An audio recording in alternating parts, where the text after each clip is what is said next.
Carta de Paulo aos Efésios, capítulo 2, versículo 1.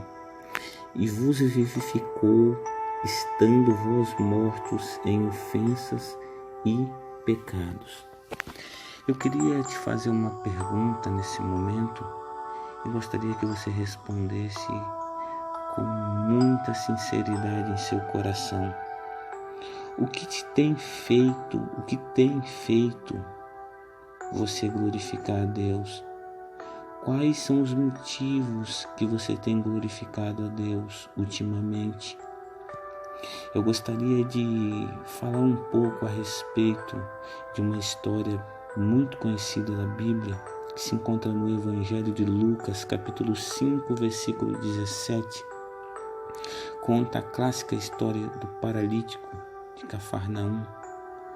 A palavra de Deus diz que Jesus estava em um dos seus dias comuns da época, pregando a palavra de Deus, a palavra do Pai, e aglomerações de pessoas ficaram à sua volta em um local, e de repente a porta desse local estava engarrafada de pessoas, estava cheia, lotada de pessoas, e um certo paralítico que queria ter um encontro com Jesus, ele não conseguiu a oportunidade de entrar pela porta porque estava uma multidão de pessoas naquele lugar.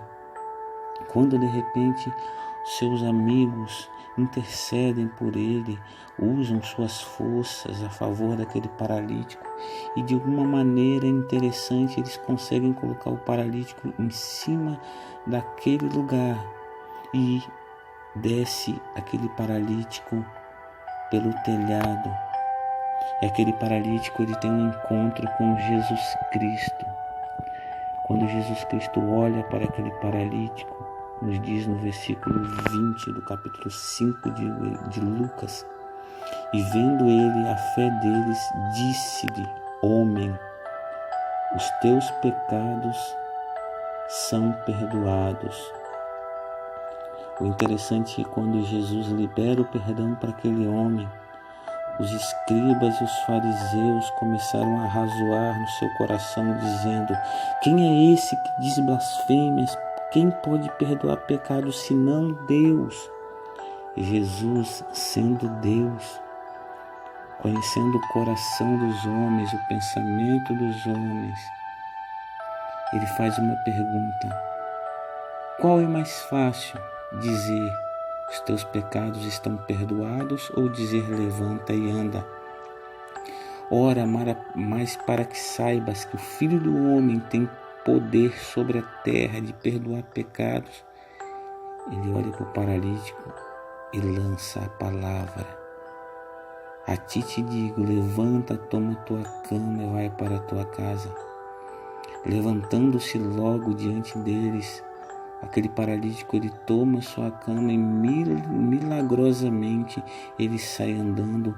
E no versículo 25 do capítulo 5 de Lucas, a Bíblia diz que ele sai glorificando a Deus, e não somente ele, todos ficaram maravilhados e glorificavam a Deus, cheios de temor, dizendo: hoje vimos prodígio. Linda, não é essa palavra? Linda essa história. Mas você já parou para pensar que quando Jesus perdoou o pecado daquele homem, ninguém deu glória a Deus? Pelo contrário, criticaram Jesus a respeito da sua identidade divina. Quem é esse que pode perdoar pecados? Só Deus pode perdoar pecados. Eu costumo dizer que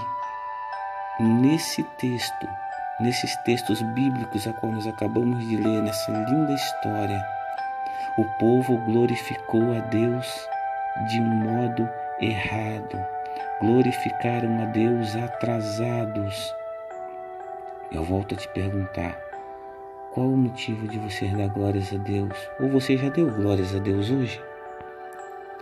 Interessante é que nós assimilamos a nossa alegria, os nossos sonhos realizados aqui nesta terra, a conquista de bens materiais, a conquista dos nossos bens financeiros, dos nossos bens emocionais, a conquista de um bom casamento, a conquista de uma boa faculdade, a conquista de um bom emprego, de uma boa casa, de uma liberdade financeira, como motivos para dar glórias a Deus.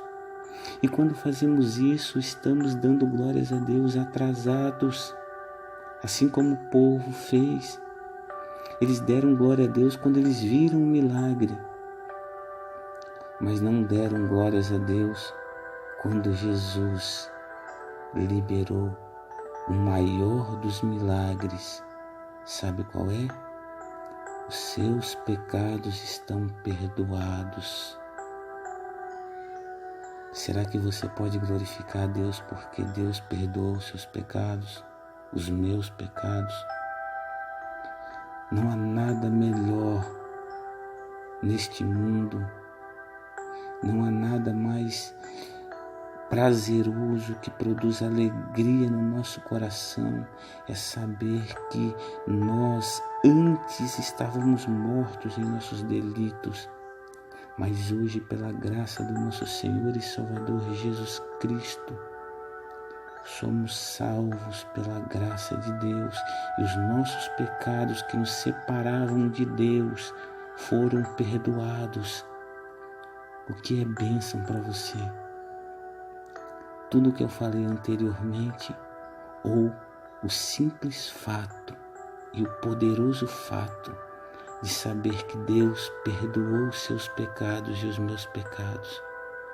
Sabe aquela pessoa que nós olhamos e dizemos assim: esse não chega a lugar nenhum, esse é um fracassado, esse é um drogado, é um viciado, esse não tem mais jeito. Deus olha para ele, se ele se arrepender e diz: perdoados estão os seus pecados, e isso é o suficiente para garantir a salvação dele em Cristo Jesus, porque todo aquele que nele crê será salvo, porque todo aquele que nele crê será salvo. A maior notícia que eu tenho que te dar nesta noite, para que você nunca esqueça, é que Jesus perdoa os seus pecados. Talvez você está desempregado, depressivo, doente, angustiado. Talvez você não tenha nenhum teto para morar, mas saiba que a notícia que eu estou te dando agora, de que Jesus perdoa os seus pecados, ela é a maior bênção que o ser humano pode ter, porque através do perdão de Cristo, de Deus, fomos reconciliados com o Pai e temos acesso a Ele. Hoje podemos chegar diante de Deus e dobrar os nossos joelhos, porque Jesus está intercedendo por nós. O Espírito Santo intercede por nós com gemidos inexprimíveis, e temos a plena certeza de que fomos perdoados, e isso nos dá uma cidadania celestial. Isso nos dá a oportunidade de não apenas recebermos uma bênção aqui nesta terra. Não estou dizendo que Deus não pode te dar uma bênção, porque Ele te dá um emprego, Ele te dá uma casa, Ele te dá um bom casamento, mas a finalidade de Jesus Cristo nas nossas vidas é nos dar vida eterna através do perdão de Deus, e Ele fez isso lá na cruz, morrendo por cada um de nós. Eu queria orar com você nesta noite. Senhor Deus, Pai Celestial, que essa pessoa que está ouvindo esta mensagem, ó Deus, entenda que ela foi perdoada e que o Senhor está de braços abertos, ó Deus, para recebê-la, independente da sua situação financeira, independente da sua situação emocional. O Senhor está de braços abertos, esperando que ela se renda ao Senhor e glorifique ao Senhor pelo fato de saber que o Senhor perdoa os nossos pecados, ó Deus. Obrigado, Senhor, por nos dar esse entendimento, e que assim, ó Deus, possamos compreender, ó Pai, que somos mais que vencedores em Cristo Jesus. Amém.